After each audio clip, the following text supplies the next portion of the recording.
Now, Bruce, just look right into the camera lens right here and tell us your name, your age, and where you were born. My last name is Lee, Bruce Lee. I was born in San Francisco in 1940. I'm 24 right now. And you worked in motion pictures in Hong Kong? Yes, since I was around 6 years old. And when did you leave Hong Kong? 1959, when I was 18. I see.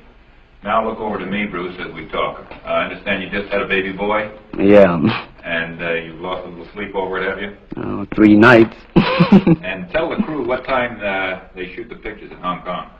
Well, it's mostly in the morning because it's kind of noisy in Hong Kong, you know, around 3 million people there. And so every time when they have picture, it's mostly, say, around 12 a.m. to 5 a.m. in the morning. I see. They love that there.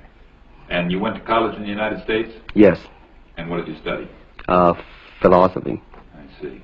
Now, you told me earlier today that karate and jiu-jitsu are not the most powerful of the best forms of Oriental fighting. What is the most powerful of the best form? Well, it's bad to say the best, but in my opinion, I think Kung Fu is pretty good. Would you tell us a little bit about Kung Fu? Well, Kung Fu is originated in China. It is the ancestor of karate and jiu-jitsu. It's more of a complete system, and it's more fluid. By that I mean it's more flowing. There is continuity in movement instead of one movement, two movement, and then stop. Would you look right into the camera lens and explain the principle of the glass of water as it applies to Kung Fu? Well, Kung Fu, the best example would be a glass of water. Why? Because water is the softest substance in the world, but yet it can penetrate the hardest rock or anything, granite, you name it. Water also is insubstantial. By that I mean you cannot grasp hold of it. You cannot punch it and hurt it. So every Kung Fu man is trying to do that, to be soft like water and flexible and adapt itself to the opponent. I see. What's the difference between a Kung Fu punch and a karate punch?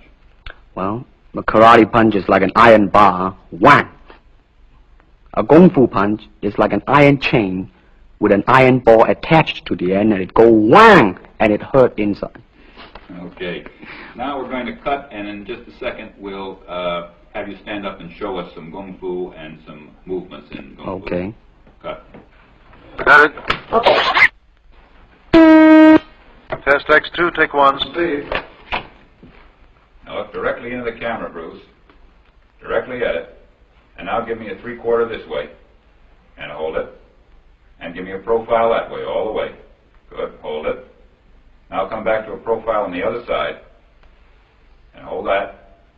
Give me a 3/4 on that side. And then give me right into the camera again. All right. Now the camera will pull back. And Bruce, first show me the movements in the classical Chinese theater. Classical Chinese Well, theater. you know what we talked about in the office. How they walk and how they start to move. Well, in Chinese opera, they have the warrior and then the scholar. The way the warrior walk will be something like this. Walking this way, straight, come out, bend, straight, and then walk out again. An ordinary scholar would be just like a female, a weakling, 90 pounds in child atlas. You'll be just walking, you know, like a girl, real, shoulder up and everything. So by the way they walk, you can immediately tell who they Right, what character they represent. Now, show us some Kung Fu movements.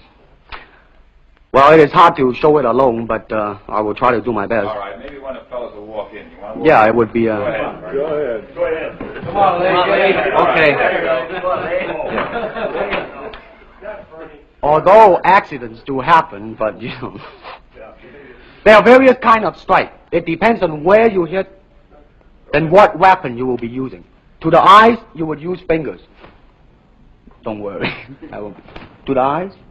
Or straight at the face. From the waist, everything on. Hold it just a minute. Let's move this gentleman around this way so you're doing it more into the camera. Okay, swell. And then there is band arm strike using the waist again into a back fist. And let's have this assistant director back up just a way. Okay, go ahead. Continue. And then, of course, Kung Fu is very sneaky. You know, the Chinese, they always hit low. From high, go back to the groin. Don't worry. Now turn around the other way with you, Bruce. Oh, okay. Yeah. And, What do you want him to yes. do? These are just natural reactions. That's Right. That is Right. natural Right into the reactions. camera. Cheat into the camera a little bit and show this again. All right. Go ahead. There is the finger jab. There is the punch. There is the back fist and then low. Of course, then they use leg straight at the groin or come up. Or, if I can back up a little bit, they start back from here and then come back. All right. It's kind of worried. He has nothing to worry about. Now, No. once again, show us how a good Kung Fu man would very coolly handle it and walk away, rather than get involved in a series of actions. Cut it. Sound. Okay.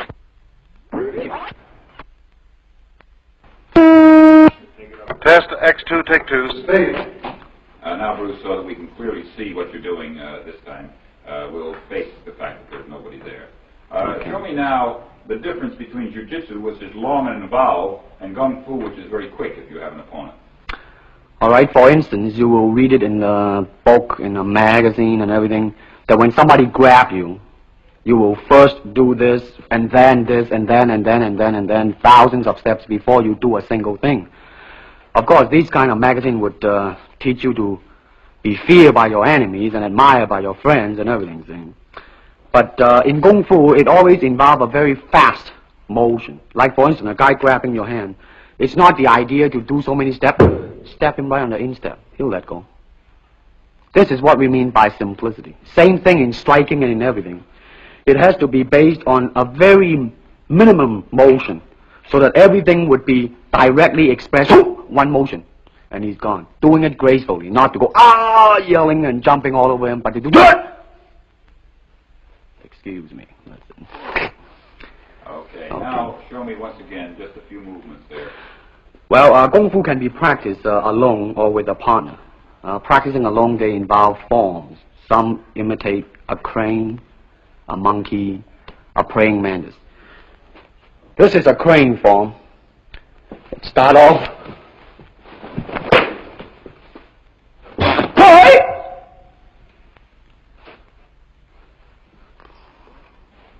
This is one of the movement involved. Show us one more movement, and then we'll be all through. Okay, I'm glad to hear that. They have the tiger that start like a tiger, using claw to claw the face, or the beak of the crane to the eyes move.